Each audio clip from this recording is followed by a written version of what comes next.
It's the start of summer, and so I've dressed a little bit more casual today, and I'm giving you a bit shorter, a lot shorter message this week. But have no fear, we'll be back to the normal length messages and the normal look next week. Now, one of my goals this year is to read at least 24 books.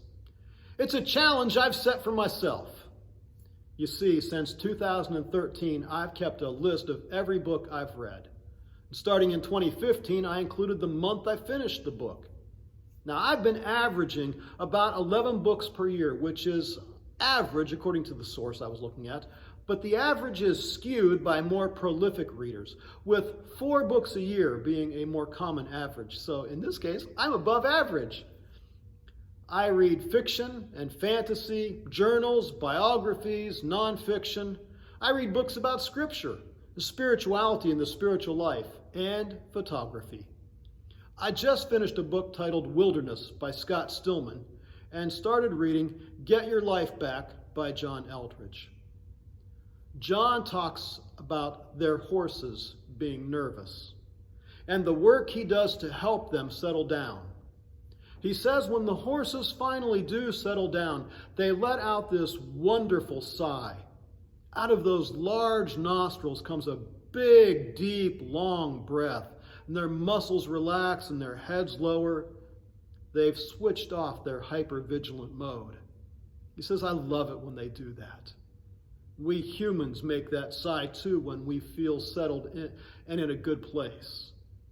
Sometimes we experience it in moments of beauty, sitting on a beach at sunset, pausing by a lake so still it looks like glass. Full disclosure, instead of beach, I read sitting on a bench, and that brought this photo to mind. I was sitting on our patio, legs stretched out in front of me, wearing my cowboy boots, enjoying a lazy Sunday afternoon. That recollection took me to my current state of being. I'm tense, unsettled.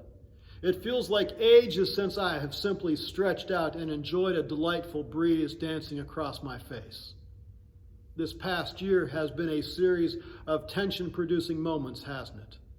The pandemic, denominational issues within the United Methodist Church, racial tensions, political rigmarole, decision fatigue, the list goes on and on. My friends, you've experienced it and I've experienced it.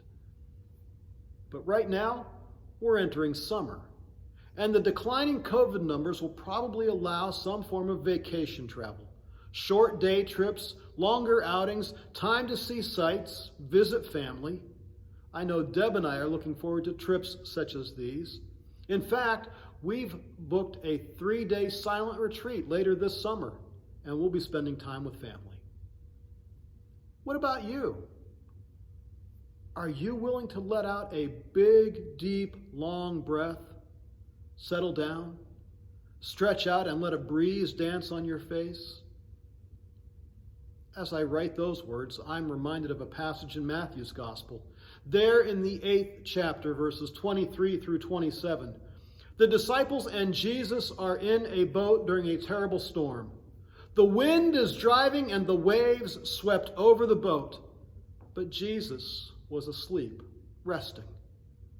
The disciples wake him up. Lord, save us, we're going to drown.